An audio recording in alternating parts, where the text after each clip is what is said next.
Come on. So I targeted 50 pips. And so I targeted 50 pips. There you go. And so with that target, that was it. So when it tapped me in, I was like, okay, hopefully, I mean, this was very early in the morning. I think this was about after 8. I had to prepare for school. So I left the chat. I had to take my son to school also. So I had left the chat. And just as I was trying to prepare, I just got a notification that, this had happened, and it hit my take profit. Now, based on the strategy, actually, I could have also taken a buy. So let's say I missed this. Again, this is, I don't take more than one trade in a day, so I did not take this, just saying. So based on the second strategy, I had these 2 zones marked. This zone had been taken out, so I'll delete this one. So what will I do again? We had filled in this zone. I would have put in, because actually I was more of a buy. I did not plan. This sell was, because it's a strategy, I just have to trade it. But that sell was not what I was waiting for. So this will have been 24 pips. And I will have taken this buy, which eventually will have hit take profit just later on. So this is how I trade, but I'm quite grateful. I'm grateful to the market. I just took this and I was done for the day.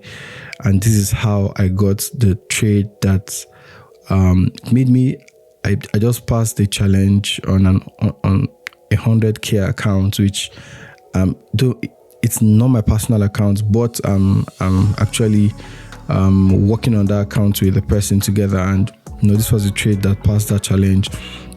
Again, we take a risk of about 2%, and your guess is as good as mine, because a 2% times a 5 return on investment gives a 10%. Though I made a mistake on the account I'm trying to flip, I risked way lower, so I did not hit the target. That's the only account I might be very calm in looking for opportunities later on in the month.